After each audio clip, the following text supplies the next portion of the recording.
매일 아침을 뉴스로 깨웁니다. 신율의 출발 새아침.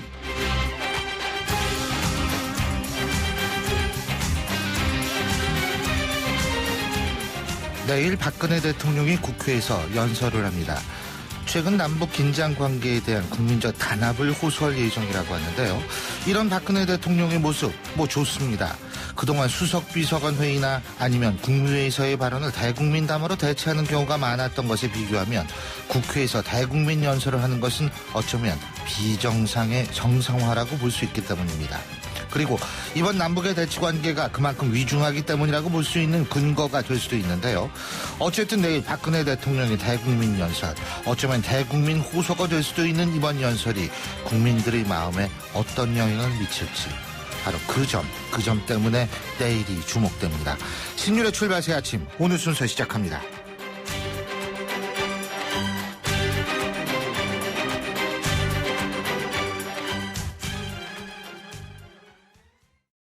어려울 때 네 곁을 지켜주는 내가 있어. 다시 일어나. 힘내라 힘내라 힘내라 대한민국.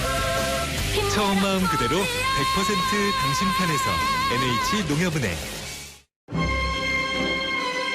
잘 아시는 볼레로, 똑같은 멜로디와 리듬이 무려 15분간 반복되는 게 전부입니다. 그래서 작곡가 라벨은 말하죠. 이 곡은 내 유일한 걸작이다. 그러나 음악이 없는 실험일 뿐이다. 대한항공 파리 주출해 A380 운항. Korean Air. 예, 오늘 지금까지 들어온 뉴스 정리해 보겠습니다. 오늘도 백병규 시사평론가 함께하겠습니다. 어서 오십시오. 안녕하십니까. 예, 이 사드 문제 그리고 개성공단 중단에 대한 여론조사 결과 이게 지금 사방에서 나오고 있더라고요. KBS 그렇죠. 연합뉴스 여론조사, 네, 맞습니다. 중앙일보 여론조사 이렇게 나와 있는데 지금 찬성 의견이 과반을 넘는 것으로 나타나고 있다는 보도가 있죠. 네, 대부분 비슷한데요. 예. 네, 그 연합과 KBS 조사는 이제 그 11일, 12일 실시가 됐고요. 중앙일보가 이제 13, 14일 조사한 것이어서 예. 이것부터 좀 소개를 해드리도록 하겠습니다. 예. 이 중앙일보가 조사 기호는 나중에 말씀해 주실 거죠? 네, 이 전국의 19세 이상 남녀 1,000명을 대상으로 조사를 했는데요. 미국의 사드 배치에 대해서 그 응답자의 68%가 이제 찬성한 것으로 나타났습니다. 예. 반대는 27.4%. 굉장히 그 격차가 크죠. 이 개성공단 전면 가동 중단 조치에 대해서는 그 매우 지지한다 31%. 어느 정도 지지한다 23.8%. 그래서 이 찬성 의견이 55%였습니다. 반면에 전혀 지지하지 않는다. 19.7%, 그다지 지지하지 않는다. 22.4%, 이 반대 의견이 42%, 이 찬성이 반대보다 13%포인트 더 많은 것으로 집계가 됐습니다. 예, 그렇군요. 그러니까 개성공단을 재가동해야 한다는 응답이 그렇지 않다는 응답보다 더 많이 나왔다. 이런 해석도 가능하죠. 네, 그런 이제 그런 조사 결과도 네. 나왔는데요. 이 개성공단을 재가동할 필요가 있겠느냐? 이런 질문에 대해서 그 필요하다는 응답이 56.6%, 예. 이 필요하지 않다. 이런 응답은 40.9%였습니다. 이 필요하다는 응답이 15.7%포인트 더 많았던 것인데요. 예. 이 대구 경북 응답자 중에서도 그 50.4%, 즉 과반이 이 공단 재가동에 찬성한 것으로 나타났습니다. 아하. 그래서 그 개성공단 가동을 중단해서 북한을 압박할 필요는 있겠지만 그렇다고 해서 그 개성공단을 아예 폐쇄를 해야 되느냐? 그렇지는 않다. 즉 개성공단 자체는 다시 좀 유지할 필요가 있겠다. 아하. 이런 여론이 더 예. 많다고 볼 수 있겠는데요. 이번 조사는 이제 앞서 말씀드린 것처럼 13, 14일 전국의 그 19세 이상 남녀 1,000명을 대상으로 조사가 됐고 유무선 모두 이미 전화 걸기 방식으로 이제 진행이 됐습니다. 응답률은 25.6%, 신뢰 수준은 이 표본 오차 95%에 오차범위 그 플러스 마이너스 3.1%포인트였는데요. 예. 자세한 사항, 이 중앙선거 여론조사 공정심의위원회 홈페이지에 가시면 됩니다. 아유, 수고하셨습니다. 이거 있잖아요. 조사개요 얘기하는 게 이게 굉장히 보통 어려워요. 보통 숨이 어려운 게 막힙니다. 아니에요, 이거. 네. 아유, 수고하셨습니다. 예. 자, 박근혜 대통령, 제가 앞서 말씀드린 대로 내일 국회에서 연설하기로 했죠. 네, 말씀하신 것처럼 그 대국민 담화 대신에 국회 연설을 채택을 했죠. 네, 청와대는 뭐 헌법 제81조에 의한 대통령의 권한 행사다 이렇게 이야기를 했는데요. 대통령이 이제 국회에서 이야기하거나 아니면 사안으로 의견을 좀 개진할 수 있도록 되어 있는 조항이죠. 예. 이 총선 국민에서 그 정부의 그 대북 강경 조치에 대해서 야권의 비판을 좀 차단하고 안보 경제 등 이 복합 위기를 정면으로 돌파하겠다는 것 아니냐 이런 풀이를 갖고 있는데요. 예. 사드 배치와 개성공단 전면 가동 중단 조치 그 불가피성 그리고 그 정치권의 그 협조를 구할 것으로 예상이 되는데 이 테러 방지법이나 징전법안의 그 신속한 처리도 이제 요청할 것으로 좀 예상이 되고 있죠. 예. 그리고 이게 오늘부터 2월 국회가 열립니다만 근데 이 선거구 획정은 이제 국민들도 다 잊어먹은 것 같아요, 이제는. 예. 하도 안 하니까. 예. 총선을 굳이 안 치러도 되는 것 아니냐 이런 생각을 혹시 정치권이나 그렇지는 않을 거예요. 그렇지는 왜냐하면 않겠죠. 네. 19대 국회가 최악의 국회이기 때문에. 그렇다고 봐야 되겠죠. 당장 그 재국민 선거권 명부 작성이 이제 그 발등에 떨어진 불격이 되어 있는데요. 이 중앙선관위 엊그제 마감한 재 국민 선거인 등록 결과 모두 그 15만 8천여 명이 이제 그 신청을 했다고 밝혔습니다. 국가별로 보면 미국이 그 3만 7천여 명으로 가장 많았고 일본이 그 2만 9천여 명, 중국이 그 2만 1천여 명 순위인데 문제는 중앙선관위가 이제 오는 24일부터 재선거인 명부 작성에 이제 들어갈 예정인데 이때까지도 선거구 획정이 만약 안 된다고 한다면 편법으로 이제 기존 선거구에 따라서 작성하겠지만 나중에 이걸 다시 고쳐야 되는 그래서 상당히 좀 혼선이 불가피한 이런 상황이 좀 우려되고 있죠. 세상에 이런 경우가 어디 있습니까? 예? 선거구 획정이 지금 선거가 불과 이제 4월 초인데 말이에요. 예? 이거 아직도 이걸 결정을 못 하고 있으니. 네, 월드컵 이제 바로 이제 열리는데 두 달 전까지 아직 그 팀 조편성을 아직 안 한 거나 똑같은 거죠. 그렇죠. 맞습니다. 아주 그렇게니까 머리에 확 들어오네요. 그렇죠. 네. 네. 자, 새누리당 경선에도 제동이 지금 걸렸다고 그러죠? 네, 새누리당 그 선거구 변화가 없을 것으로 예상되는 그 지역부터 당내 경선을 이제 치를 계획이었는데 중앙선관위원회가 만약 이 선거구 전면 무효 상황에서 그 경선을 치를 경우에 예비 후보들이 그 사후에 불복해서 이 출마를 하더라도 이를 제재할 법적 근거가 없다. 이런 이제 유권 해석을 내렸다고 그러죠. 그래서 새누리당 이 경선 전면 그 제동이 걸려 있는 상황입니다.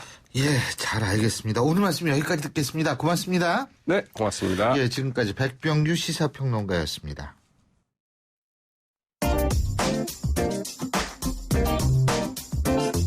여러분이 지금 듣고 계신 주파수는 FM 94.5MHz입니다. YTN 뉴스 FM.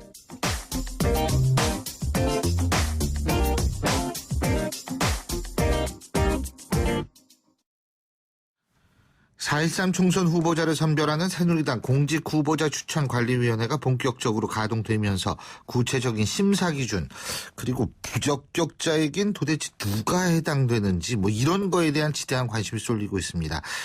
그래서 오늘은 새누리당 공천관리위원장을 맡고 있는 이한구 의원 직접 연결해서 지금의 입장 들어보겠습니다. 이 위원장님 안녕하십니까? 예, 안녕하세요. 예, 지금 어떻게 대충 일정은 나왔죠 지금, 그죠? 그냥 개괄적인 거는 나와 있어요. 예, 개괄적인 거요. 그러니까 언제까지 공천이 마무리되는 겁니까? 그러면 우리가 선거인 등록을 하려면 3월 24, 25일이거든요. 예. 그러니까 그 전에 공천자 대회까지 다 끝내야 돼요. 예. 그래서 지금 선관위가 새로 해석을 해갖고 왜 선거구 조정 안 되면은 경선도 못한다 이렇게 돼 있잖아요. 그죠? 예. 그래서 당초 예정보다는 한 일주일 정도 지금 손해를 보고 있는데 하여튼 면접하고 경선 대상 지역 선정하고 경선 실시하고 하는 이런 날짜는 대강은 이렇게 돼 있어요. 예. 근데 일부 보도에 따르면은 지금 그 공천 부적격자 명단도 돌고 있다. 이런 얘기가 나오는 모양이에요. 예? 예. 그래서 저도 그거 참 보고 싶어요. 그거 어디 구할 수 없나요? 글쎄 제가 구해가지고요. 만약에 구할 수 있으면 제가 갖다 드리겠습니다. 예. 그런데 지금 이한구 위원장께서 공천 부적격자 여기에 대해서 야당인지 여당인지 헷갈리는 의원을 부적격자로 꼽았던데 예를 들면은 어떤 경우가 이런 경우가 있을까요? 지금 공천자라는 것은 기본이 우리 당원이라는 걸 전제로 해서 하는 거거든요. 예. 근데 우리 당원이면은 의무가 몇 가지가 있어요. 예. 우리 당헌 당규의 정신에 충실해야 돼요. 거기에 당헌 당규를 보시면 당헌을 보시면 예. 중요한 국민과의 약속이라는 게 있고 또 기본 정책이라는 게 있고 예. 또 우리 당의 의무 중에 하나가 국정에 협조하도록 돼 있고요. 그다음에 또 당의 정책과 관련해서 최종 의사 결정 기관이 의원총회거든요. 예. 그러면 의총 결정에 충실해야 되는 의무가 있어요. 그러니까 이런 여러 가지 의무를 제대로 못했다 하면 그리고 괜히 포퓰리스트처럼만 행동하면 정체성 없이 예. 그러면은 좀 자세히 들여다봐야 되는 거 아니냐. 예, 그런 얘기죠. 예. 유승민 의원이 여기 해당된다고 보십니까? 그거는 개인적으로 뭐 이거 된다 안 된다 제가 아니, 지금 이 기준이 재판관이 있으니까요. 아니잖아요. 예. 제가 혼자 재판하는 것도 아니고 예. 재판관도 아니고 해서 또 논의를 그 해봐야 사람 된다. 얘기했다가는 예. 또 다른 사람 어떠냐 모르실 거 아니에요. 아니요. 그 한 사람만 묻겠습니다. 네, 그렇다고 넘어갈 저도 아니고요. 예. 아니요. 그러니까 이거를 논의를 해봐야 된다 이 말씀이시군요. 그죠? 누구든지요. 누구든지. 네. 그렇군요. 자, 근데 이제 예를 들면 홍문정 의원, 제가 이걸 왜 여쭤봤냐면, 홍문정 의원 같은 경우에는 박근혜 대통령과 국정 철학을 공유하지 않은 사람은 굳이 공천을 줄 필요가 없다. 이렇게 얘기를 하면서, 유승민 의원, 새누리당을 탈당해서 정정당당하게 맞서라. 이런 얘기를 했기 때문에 제가 여쭤본 거거든요. 그런데 그분이 지금 여기 심사위원은 아니잖아요. 예, 그렇죠. 예. 자, 그리고요. 지금 또 한 가지 이제 논란이라기보다 여러 가지 얘기가 나오고 있는 게 어떤 지역에서는 지금 100% 국민 여론조사를 하자고 어떤 예비 후보는 기자회견도 하고요.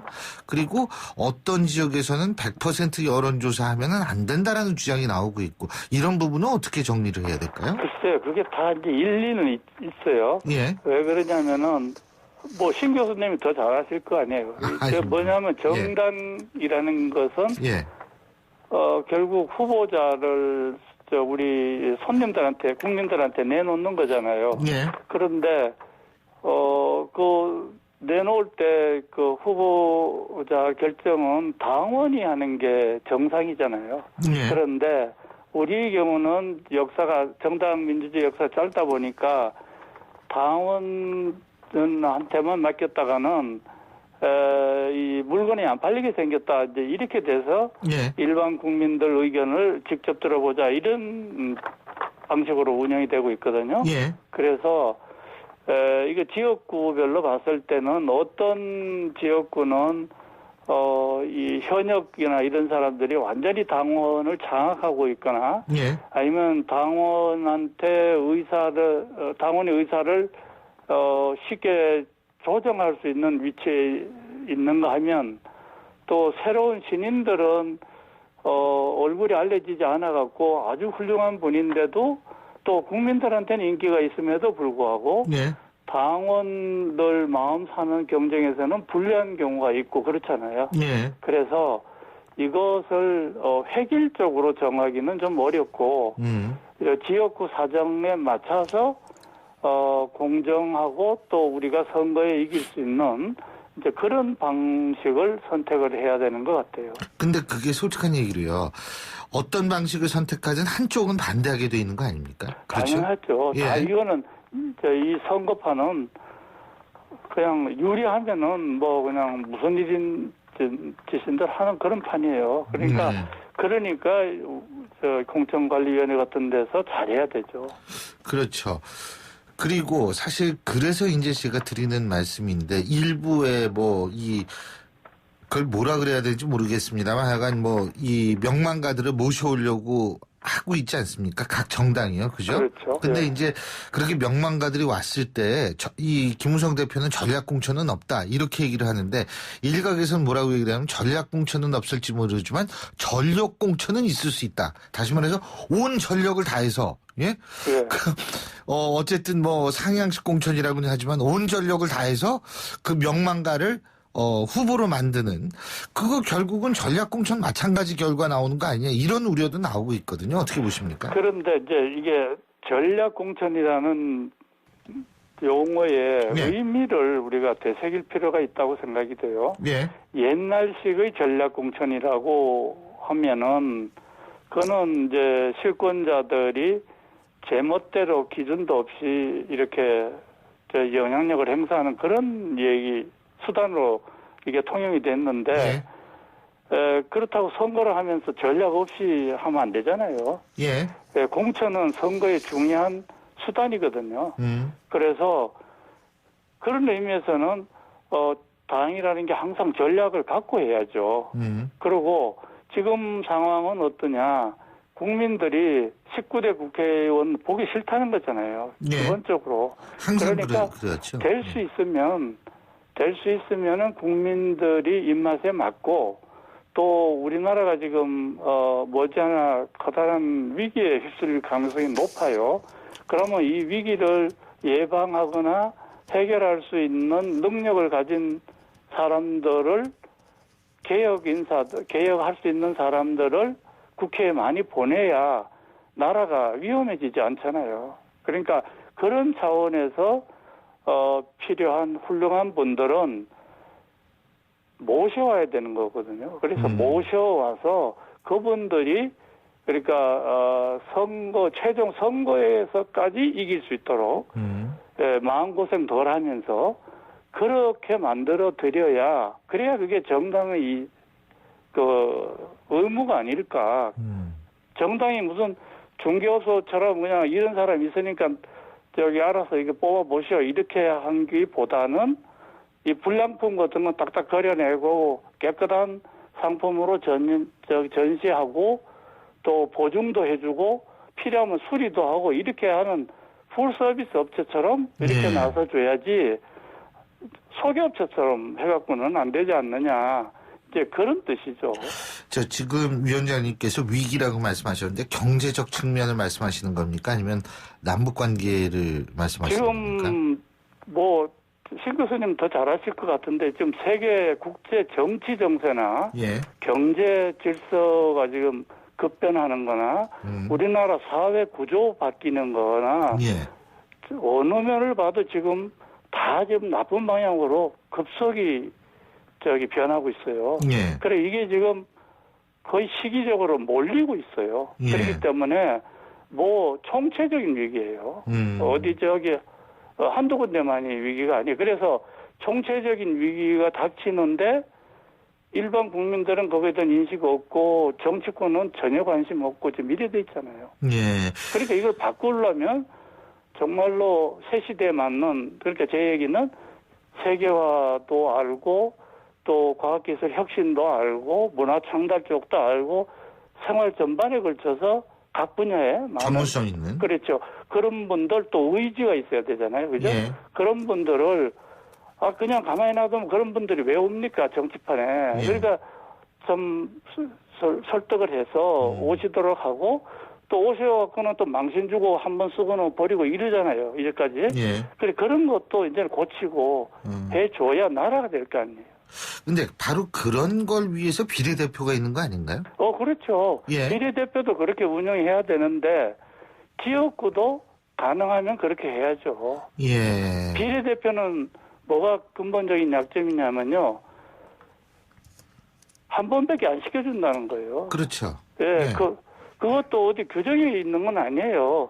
관리죠, 그냥. 그래. 그러니까 그런 것도 이제는 고쳐가야 되지만 가능하면은 지역구도 괜찮은 주민들이 많이 있으니까 어쩌부터 그쪽에 가서 일하실 수 있도록 해주는 것도 좋고 제가 해보니까 이래요. 지역구 하면서 아주 좀 시간 낭비가 많다는 것도 있지만 또 한 가지 얻는 것은 뭐냐면요. 주민들 생활을 곳곳을 알게 돼요. 그러니까 전문가들은 그런 거 잘 모르거든요. 그죠? 그렇죠. 바닥은 잘 모르죠. 지역구를 해보면 별의별 사람을 다 만나거든요.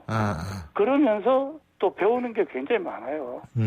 그래서 그런 거를 빨리빨리 접합을 시켜 들어가야 돼요. 그래서 우리나라 정치도 사실은 그런 방향으로 개혁을 해야 된다 이런 말씀이시고. 그렇죠. 그런데 정당이 그 역할을 해야 되잖아요. 정당이. 그래서 자꾸 중개업소처럼 그냥 상향식만 해가 될 일이 아니에요. 알겠습니다. 지금 뭐, 당내 반발이 분명히 이제 컷오프를 뭐, 한다, 안 한다를 떠나가지고 반발은 나올 수밖에 없는데, 그런 반발이라는 거는 그냥 뭐, 어쩔 수 없다. 그죠? 아니, 근데 그런 거 옳은 방향으로 가면서 반발 받는 거는, 그거 뭐, 극복하면은, 네. 나라 꼴은 어떻게 되겠어요? 예. 알겠습니다. 지금 그러니까 그 공천 과정이 하여간 3월 24일, 25일이 이제 그 등록이니까요.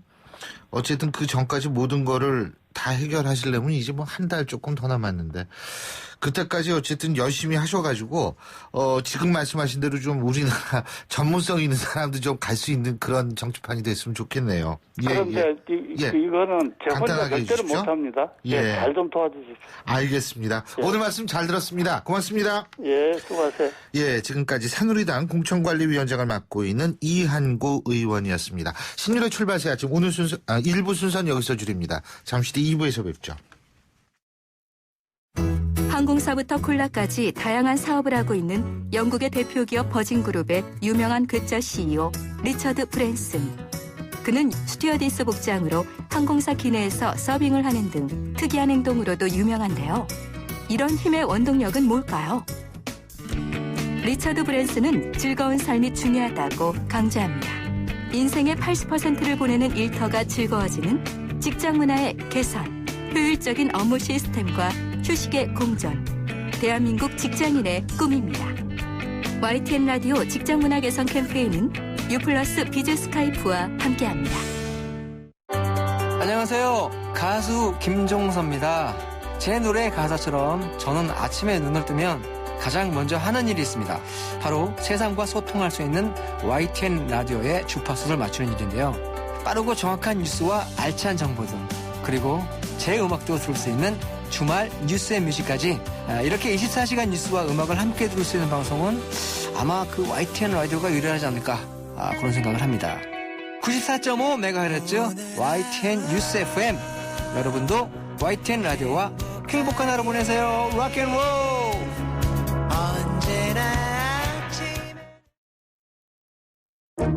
소통의 아침을 여는 공정한 목소리. 신율의 출발 새 아침. 신율의 출발 새 아침 2부 순서 광고부터 들으시죠. 크리네어 테크. 크리네어 테크 집중기. 주물 작업, 연마 작업, 페인트 작업. 분진가스 냄새 연기 작업장 분진. 이 세상에 못 없애는 분진이 어딨어. 크리네어 테크 집중기가 다 잡아줍니다. 예! 크리네어 테크. 크리네어 테크 집중기. 옥수수 TV는 보라네 옥수수 지루한 일상의 감 옥수수 재미없는 세상의 지옥수수 옥수수로 흑냄새를 산 옥수수 흥미진진 동영상을 즐겨봐 옥수수 심심할 땐 옥수수. 동영상이 우수수 모바일 동영상의 신세계 옥수수. 예, 월요일 아침 출근길입니다. 7시 38분 32초 지나고 있는데요. 교통 상황 알아보죠. 김정윤 리포터. 네, 출발새 아침 교통정보입니다. 전체적으로 월요일 출근길답게 교통량이 상당히 많은 편인데요. 서부화선도로 외곽 쪽으로는 양평교에서 목동교, 철산대교에서 금천교까지 주춤하고 도심 쪽으로는 고척교에서 목동교 지나는데 시속 30km 미만 정체입니다. 국회대로도 여의도 쪽으로는 신월에서 목동교까지 쭉 밀리고 있고요. 인천 쪽으로 가는 길도 신월 부근에서는 서행입니다. 이 주변에 이어지는 경인고속도로 서울 쪽으로는 부천에서 신월까지, 반대편 인천 쪽으로는 인천 요금소부터 서인천까지 7km 구간 정체입니다. 이 밖에 서울 외곽순환고속도로 정체도 만만치가 않은데요. 특히 일산에서 판교 쪽으로는 계양부터 송내, 도리에서 수암터널, 안양터널에서 청계터널까지 모두 앞에 25km 구간 제속도 내지 못합니다. 출발새 아침 교통정보였습니다. 신율의 출발 새 아침. 아들이 다니는 로스쿨에 압력을 행사했다는 의혹을 받아서요. 지금 중징계를 받았던 신기남 의원 어제 탈당 선언을 했습니다. 향후 총선에서 무소속으로 출마할지 아니면 제3의 길을 선택할지 관심이 모아지고 있습니다. 자, 그래서 오늘은 신기남 의원의 입장을 직접 들어보는 시간 갖겠습니다. 신 의원님 안녕하십니까? 안녕하세요. 신기남입니다. 네. 예, 어쨌든 이 경과에 어떻게 됐든 마음고생은 굉장히 심하셨을 것 같습니다. 오랫동안 번민했어요. 어저께 결단을 내린 겁니다. 예, 네. 장발장이 되길 거부하겠다 이런 말씀하셨죠? 이거 어떤 의미입니까? 네, 그런 비유를 했는데요. 네.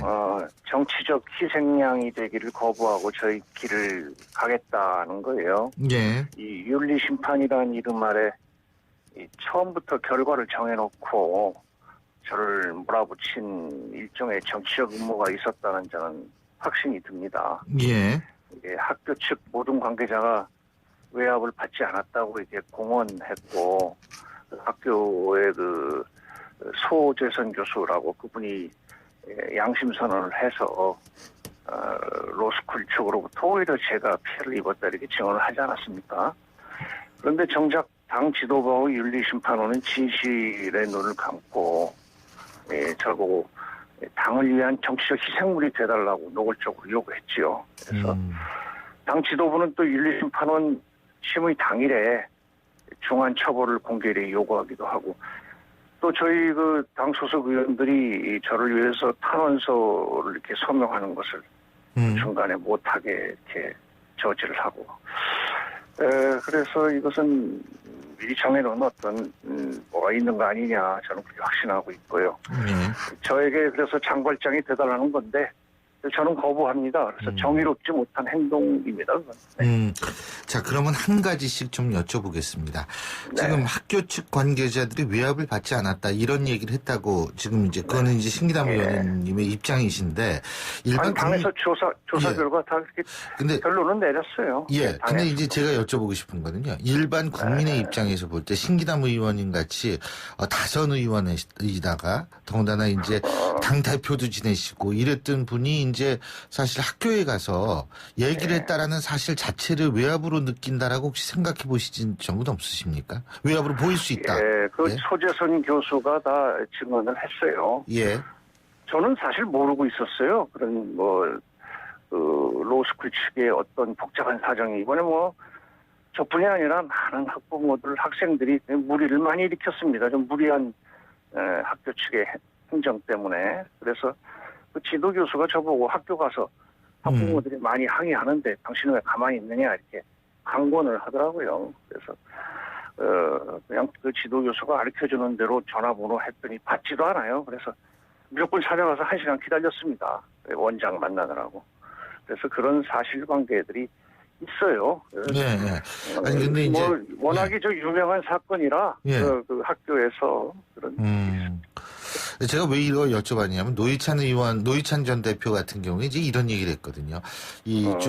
그 국회의원 같은 분들이 물론 이제 신기남 의원의 케이스로 말씀하는 건 아니었었어요. 노회찬 전 대표가 다른 의원의 어떤 취업 청탁 의혹 때문에 얘기를 할 때 전화 한번 걸어서 날씨가 오늘 참 좋습니다라고 얘기만 해도 상대방은 다르게 받아들일 수 있다 이런 얘기를 했기 때문에 제가 여쭤본 거였거든요. 그거하고 이거하고는 좀 다르다고 생각하고요. 예. 학부모로서 지도교수의 권유를 받고 간 것이고요. 학교 측도 이것이 전혀 무슨 압력이나 이런 거로는 느끼지 않는다고 알겠습니다. 언론에서도 다 이야기를 했습니다. 자, 두 번째. 지금 아까 정치적 희생양 거부하겠다라고 말씀하시면서 정치적 음모가 있다라고 말씀하셨는데 왜 신기남 의원에 대해서 정치적 희생양을 삼으려고 했을까요? 왜 제가 여쭤보냐면 사실 신기남 의원께서는 사실 친노의 가장 또 이 친노의 가장 중요한 분으로 또 꼽히고 있었지 않습니까? 사실은 그죠? 근데 왜 됐을까요? 제가 친노라고 라고 할 수는 없죠. 그러나 노무현 대통령을 존경하고 평생 그 뜻을 따르겠다고 생각은 하고 있지만은 제가 청와대에서 근무한 적도 없고 그런 건 아닙니다만은 당대표 지내셨죠? 예. 그런데 이제 정치라는 게 그런 게 있어요. 뭔가 좀 뒷얘기를 제가 지금 자세하게 드릴 수는 없지만은 이 당에서 이 사건을 조사하고 나올 때부터 좀 소문이 있었어요. 어떻게 하고 신기남을 어떻게 하고 노영민도 어떻게 하고 같이 묶어서 그리고 이쪽 지역구에는 누구누구가 전략 공천 받아온다 그런 말들이 있더라고요. 처음부터. 강석하시죠 지금? 그래서 저는 처음엔 믿지를 않았죠. 일축했죠. 근데 이게 진행되는 과정을 보니까 몰아가는 과정이 점점 그 소문에 근데 일치하더라고요. 근데 네. 제가 여쭤본 건 왜입니까? 왜거든요? 왜 정치적 희생양이 되셨을까? 뭐 여러 가지 이유가 있겠죠. 뭐 제가 이 짧은 방송 시간에 다 이야기는 못 하겠습니다만은 제가 여기 있지 않음으로써 무슨 이익을 보는 그런 사람들도 있지 않겠습니까? 그리고 이제 뭔가 좀 대외적으로 좀 과시한다 이런 사람도 우리가 이렇게 정리를 한다 뭐 이런 과시도 좀 있었겠죠. 예. 당대표급도 정리한다라는 그런 그런 것도 좀 있을지 모르고 또 그런 순수한 뿐만이 아니라 좀 어떤 제가 그럼 이렇게 여쭤볼게요. 뭘 노리는 그런 것도 있습니다. 친노와 친문이 다릅니까? 같습니까? 모르겠어요. 저는 친노도 친문도 아니니까 그런 질문을 저한테 적절한 게 아닙니다. 저는 오히려 진보 개혁파로서 정통 야당을 20년간 지내온 그런 저는 아주 본류라고 그렇게 생각을 합니다. 예. 하지만 친문 그런 거 좀 관심 없습니다. 근데 그게 제가 왜 이렇게 여쭤봤냐면요. 당내 계파 갈등 때문에 정치적 희생이 됐다라고 생각하시는 건 아닌지 그래서 제가 여쭤본 거예요. 그런 것도 있겠죠. 여러 가지 복잡합니다. 제가 자세히 얘기를 안 해서 그렇지. 안 그러세요. 이렇게 그 일 가지고 그렇게 막 그 난리를 치면서 이렇게 저한테 정치적 사형 선고 아닙니까? 이거 정치적 사형 선고. 저도 그렇고 지역 구민도 그렇고 기자들도 깜짝 놀래요. 어떻게 해서 이런 판정이 나오느냐. 우리가 인정할 수가 없는 거죠. 예, 그래서 지금 순수한 심판이라면 그런 결과가 나올 수 있었겠어요. 그렇게 제가 생각하시는데 그죠? 좀 더 여유를 가지고 차츰 공개하고 설명을 드리겠습니다. 예. 그 뒷얘기를. 이 뒷얘기를요. 지금 뭐 약간만 해주실 수는 없고요. 지금 짧은데 좀 딴 얘기도 지금 드리고 싶은 게 많은데. 그럼 딴 얘기 하시고 싶은 거를 제가 여쭤봐야 되는데 이게 맞는지 모르겠어요. 자, 그러면은요. 지금 앞으로 어떻게 무소속으로 나가실 예정입니까? 어떻게 하실 겁니까? 물론이죠. 저는 뭐 어떤 정당이 되겠다는 생각은 없고요. 예. 어제 기자회견에서도 제가 말했지 않습니까? 저는 오로지 지역구인 강서구민만을 바라보는 강서구민당이다. 강서구민당. 그런 강서구민당 소속이라고 선언을 했습니다. 이번에 탈당하는 과정에서도 가장 우선시한 것이 제 지역구인 저를 20년 동안 키워주신 강서구민들의 그 여론이었고요. 당원 동지들의 여론을 모아서 제가 결정한 거지 저 혼자 결정한 건 아니고요. 결단은 어저께 내렸습니다만은 사실 오랫동안 번민했어요. 그래서 과연 이렇게까지 정치적 음모로 저에게 이런 걸 씌우는데 사형 선고를 결과는 뻔히 보이더라고요. 근데 이걸 어떻게 할 거냐? 그냥 앉아서 당할 거냐? 아니면은 제 길을 스스로 선언하고 나올 거냐? 그래서 어저께 드디어 결정을 한 거죠. 혼자 합니다. 천신정 세 분이 다 나왔어요? 이거 참 한창 시절 개혁 동지였던 천정배, 정동영 두 분 당에서 한 분 한 분 나갈 때마다 마음이 무척 아팠습니다. 그래서 저는 저만은 끝까지 지켜야 되겠다 이렇게 다짐을 했는데 저마저 이렇게 되고 말았는데 결국 세 사람이라 쫓겨간 거죠. 근데 저는 그런 그 천신정 개혁 정신 그 성과에 대해서 무한한 자부심을 가지고 있어요. 이 엄중한 시기에 우리의 그 개혁 정신 의지가 또 다시 살아나야 한다고 제가 믿고 있습니다. 자유로운 입장이 됐으니까 한번 그 부분도 천신정 정신의 구현 이거 뭐 부담 없이 한번 지금 제가 왜 여쭤봤냐면요. 생각해 보겠습니다. 천신정중의 천정은 두 분은 국민의당에 갈 수도 있어요. 한 분은 이미 당대표가 됐지만. 그죠?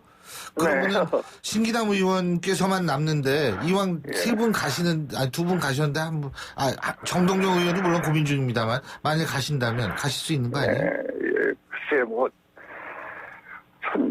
국민의당 그 당의 천정배 대표도 처음부터 간 건 아니었죠. 예. 그렇게 해서 어떻게 천정배 대표는 가 계시고 정동영 의원이 어떤지 뭘 한번 만나봐야 되겠어. 어떤 생각 갖고 있는지. 만나보시는 것도 좋죠. 만나서 도대체 당신 생각이 어떻게 되느냐. 예.